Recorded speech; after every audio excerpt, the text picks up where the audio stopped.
it. Absolutely. That's fine. Me and again, I feel Porthos like will be they've right nailed here, the being cuddle goblin buddies. aesthetic and Feel vibe, free to like, come it's back gone anytime. So Feel free to come extra, back and if you it wanna has cuddle. It has to, and like they've really tiny image. Yeah, it wasn't great. Sorry. They've Oh.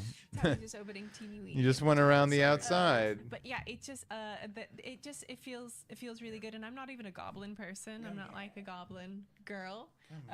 But they've absolutely done it. And yeah, with this patch logo. Why are you trying to get on my desk I'm all of a almost sudden, honey? You know it's not allowed. Yeah. Oh, this one is. So sorry. Are you acting up for The thing attention? with patch logos is like, Are you acting up because I haven't given you thank enough you. attention? It's just been announced that someone is at the front door. That like I would love if we got into a way of like I'm having sorry. the I patch love logos you. and collecting them somehow. Do you know what I mean? Like literal like pins or patches. Like maybe I this understand. is I like getting kind attention of too. cynical and capitalist of me, but I would love the idea of having like the patch logos as actual things that you can have and own in some way. I understand. Maybe. I know it's not from Zara. I'm really. Look at this I don't sweet know. baby. I really hope it's not. That would be. She's hugely just acting up embarrassing 'cause she I've wants some only ordered attention. One package.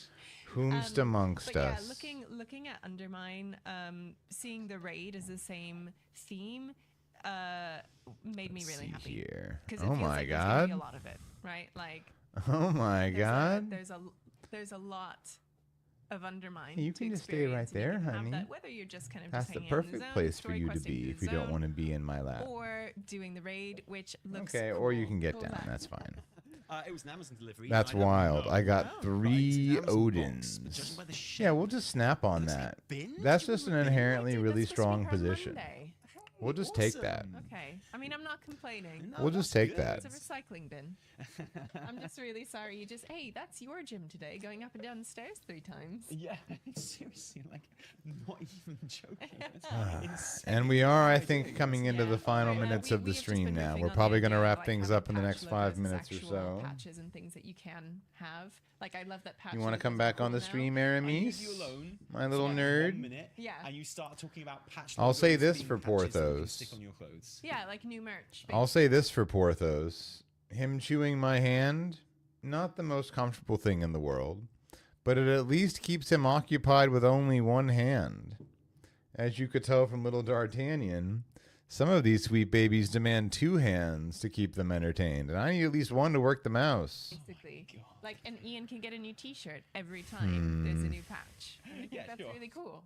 Okay. I think Nothing that's really to be cool. gained Sure, by sure, using okay. Juggernaut now. We should hold Juggernaut. Ian gets a new T-shirt as a way to every time disrupt. anyway, right? So I mean, Oh, you're back, like, Porthos. he loves that shit. I've You're never seen back. someone rock so many different World of Warcraft T-shirts as Ian. Did Because you he's want to been make in the sure your job tail so got more long, stream apart time? from Do you want to anything. make It's sure wild. people Okay, so, appreciated your you know, like, luxurious gray the tail? Undermine, Yes. as a zone, like, Yeah, are you excited about questing through there? Absolutely, like 100. It's funny because Porthos used to be the most resistant to accepting pets, to getting in my lap. He was the last of the 4 musketeers to let me pet him, to let me pick him up, to let me hold him, to let me put him in my lap, to jump up into my lap voluntarily. He was the last of his 4 siblings to do all of those things. But now it seems like he's the most prone out of any of them, except maybe this little rascal, my little nerd, to just come jumping up into my lap and be like, okay, this is my spot now. And then his sisters get all jealous. Like, what? You ladies had your chance. You ladies had your chance. But you were all stolid and didn't want to relax in my lap. Or you were troublemakers and wanted to use my lap as a springboard to get up on my desk. But you would never do that, would you, Aramis? No. Yeah, I'm talking about you, D'Artagnan. Yeah, I'm talking about you. I love you. I love how brave you are. My beautiful little brave angel. Yeah. Yeah. I think we win this easily. Blob's not going to be enough to get you there. Blob's not going to be enough to get you there. What does Magneto move? Moves that symbiote. Let's see. 7 plus 11, that's 18. 2 plus, okay, that's 14. That's not enough. Blob also can't be moved. That could be useful. What if we do this? And then we do this. Because he won't be... Oh, Blob can be moved. Oh. Well, I still win. But... I thought Blob's whole thing was he couldn't be moved. I guess I was wrong. Yeah. I mean, the car mechanic. I love how sweet the Musketeers are to each other as well. They're all thick as thieves. I was not expecting that. Were you? I'm holding Aramis in my arm while okay, Porthos so is in my lap. There's some things I'm a bit And Aramis worried kind of about, but, leaned I her have head thoughts. back I have concerns, and I love the whole in like, front of aesthetic the Porthos's movie. I think it's great. face. Obviously, can't go wrong. And he It's just got stuff began like- giving her I little think, licks. I prefer Little the licks on aesthetics her of the head. zone, to the raid. Gallywix is kind of like They aren't pleasure just sweet to me. palace is like They're sweet to casino or each whatever. other. My sweet little babies. Have we ever had My sweet little babies. a WoW baddie who is more explicitly based on a real life political figure? It's kind of hard to. Well, he's like an amalgam of Yeah, yeah, multiple- he's like- he's just that. All guy, right, you know, I'm like, gonna call yeah, last he's the- game. he's just the I'm mean gonna guy call who last makes life hard for game. people. He's just. I'm the- gonna the say this capitalist one's who the is final. like traditional baddie in American teen movies. Yeah. I know It's you like, wanna I wanna build over kinda the get into my skateboard. It's lap, like, but no, man, that you hurts. stupid. F you. I'm gonna have my skate Yeah, park. your I'm gonna sister's enjoy it. taking up Yeah, your lap children. And space, this, but this talking dinosaur that we fine. dug up is going to help us Yeah, stop you yeah. building over the skate park. Exactly, Or let's just see that, here. man. Kingpin Yeah. over there. So, like, one thing, so I think the raid aesthetic is incredible. Like, it's very neon, except I expect it'll only be about half of the raid aesthetic. I think, boy. like, half of the raid will be outside in the zone, little and half of it will be boy. in, because it's only an 8-boss raid. It's like Yeah. our second 8-boss raid in a row. Is that enough bosses for you? Well, I mean, it is the first time that's ever happened since Mr. Pandaria. I did just go back through and check, and it is the first time that see. we've ever had Yeah, the Craven second there as major- well. major raid of an expansion have as few as 8 Ooh. bosses. They've always had at least 9, but traditionally they've had 10. He's got Polaris in his Some deck cases. as And, well. like, you can't Did he really get compare that it from to my deck? Miss, 'cause Miss, Yeah, he got that you from know, my deck raids with had a completely cable. different structure in Okay. those days. But since WoD onwards, That's modern all times, well and Yeah, good. we just haven't had it. Even like Blackrock Foundry had more bosses. Every second raid Let's usually do has the more bosses. Abbey. So Let's in do that the respect, Abbey we and kinda get did my like a draw. dungeon, right? Yeah. But It's worth it's playing like, off curve and for I get a that. feeling it's gonna be one of those things where we fight a bit outside and then we go inside. Want to have and Scream on the we, board for any like, moves. you know, that's when the kind of the pleasure. Great, we palace both take stuff- advantage of it. That's well, I can't call it fine. the pleasure palace, but you know, like the Yeah. casino stuff happens. Is he last using the game same was card stuff, back yeah, as me exactly. too? The casino stuff Get an looks original just card back, awesome. buddy. It's all like bright neon. Superb. You don't even have any pink symbiotes in your like, deck. you know, string Unoriginal. lights, stuff like that. I absolutely love it. And then Gallywix and his big machine to yeah. kind of finish us off, Well, which I love. we'll do a And I'm Stegron really excited about smack. that. We'll I'm smack him. slightly less excited so far about the general color palette of the zone itself. Right. Because the stuff in the zone is very exciting. You know, you got like the winding goblin Interesting. roads and stuff, and you've got you know, like all the moving. So important thing to know about Shuri is that her effect will still go off, and it will still be boosted by Camertage, even if I use one of my cards to move her. So indeed, one of the only plays I have on the board would be to use Spider-Man to pull her off of that tile. The problem is whatever card she plays there is still getting buffed.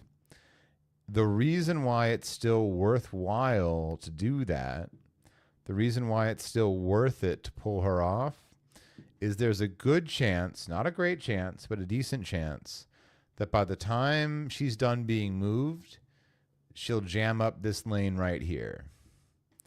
So,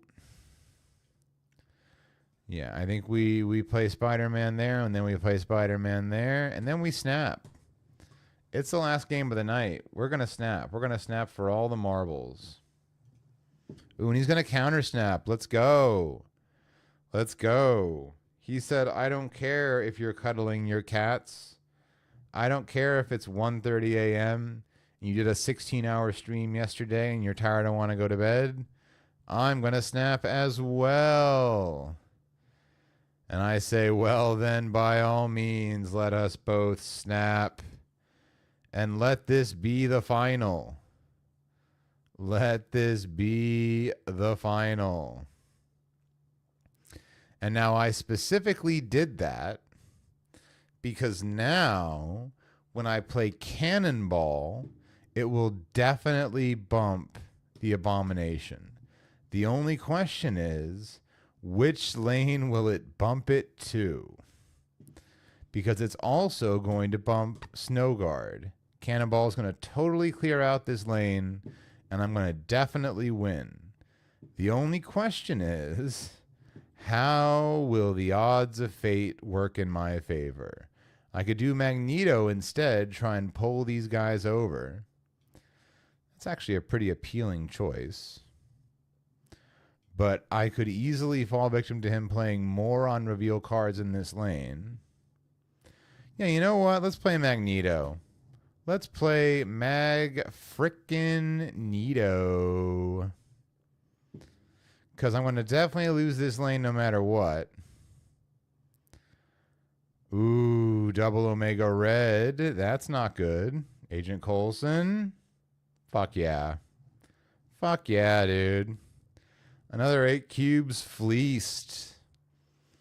Another victory for Scream Move. The best damn deck in the game, in my opinion. And we're back above 20K. Once you infinite rank in Marvel Snap, you're competing with everyone at infinite rank. And right now, I'm back in the top 20K, baby. I'll wake up tomorrow back under 20K. You better believe it. But at least tonight, we'll be able to call tonight at a respectable rank. But that was our little Marvel Snap interlude. I'm going to switch back to World of Warcraft to wrap up the stream, primarily because if I don't do that, then I forget to do that, and then I start off my next stream playing World of Warcraft, but tagged on Twitch as Marvel Snap. Very annoying. But overall, a fantastic day. We did a great job progging on Sikrin. We got him to 1%. Didn't get him down, but we got him to 1%. We got Keystone Hero for Grim Batal. Only one location to go for Keystone Hero. That's pretty great. We bought a couple more Tier 2 sets with more to buy next time. And then, of course, we climbed a little bit in Marvel Snap. What a great night. Huge, huge, huge shout out to Krazo for the wonderful conversation, for Channel VIP Disjoint for being here right when we went live, and for Old Timey Radio. Old Timey Radio, thank you again for your follow and for the fun conversation when you came in the door. I got the impression from the way you were speaking that you knew of me. I feel like you're from R.M. Brown's community. So thank you for joining the Deke fam. Tonight's stream was great. Tonight's stream was a lot of fun. I do have work tomorrow, and the restaurant business sometimes is unpredictable. So I will be doing my level-headed best to be live once again at 7 p.m. Pacific Standard Time, Friday, November the 15th, for more World of Warcraft, more videos to watch, more Marvel Snap, more conversations, all that stuff. I might be a little late, right? I might be like 7:30 or 8, but I'm going to shoot for 7 p.m., same as always. For those who don't know, I stream on this channel, twitch.tv/thedeacons, 6 days a week, Monday through Saturday, from 7 p.m. to 1 a.m. most days. Some days I stay later at work. Some days I don't stay up so late. Some days I stay up a little bit later than I plan to because I have a great conversation with a cool chatter like Crasso. Stayed up a little bit too late tonight. I'll be feeling that tomorrow at work, but that's fine. That's whatever. Genuinely, thank you to everybody who watches and supports the stream. I have more fun doing this than anything else in my life. And I love being able to share World of Warcraft with you, my opinions with you, my sweet babies with you. Come here, Lady Lightning. Come here, Lady Lightning. Help me do an outro, huh? Help me do my outro. Help me do my outro, huh? You want to help me do my outro? From me and the sweet babies, from me and the musketeers, thank you so much for watching. And until tomorrow, see ya.